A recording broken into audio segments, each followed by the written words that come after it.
அஸ்ஸலாமு அலைக்கும் வரஹ்மத்துல்லாஹி வபரகாத்துஹ். ரமலான் மாதம் என்பது சாதாரணமான ஒன்றல்ல.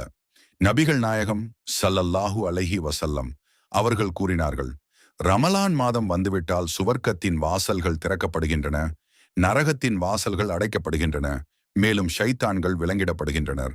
ஸஹீஹ் புகாரி 1899. இந்த மாதத்தில் நாம் செய்யும் நற்செயல்களுக்கு ஈடு இணையற்ற நன்மைகள் உண்டு.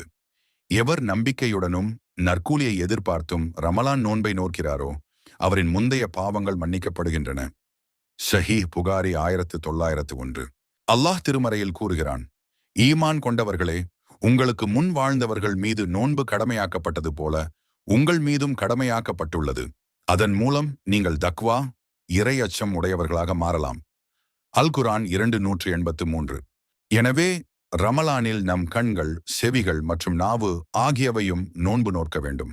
வீண் விவாதங்களை தவிர்த்து நான் நோன்பாளி என்று கூறி அமைதி காக்க வேண்டும்.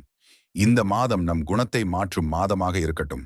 வல்லல்லாஹ் நம் நோன்புகளை ஏற்றுக்கொள்வானாக. ஆமீன். அஸ்ஸலாமு அலைக்கும் வரஹ்மத்துல்லாஹி வபரகாத்துஹ்.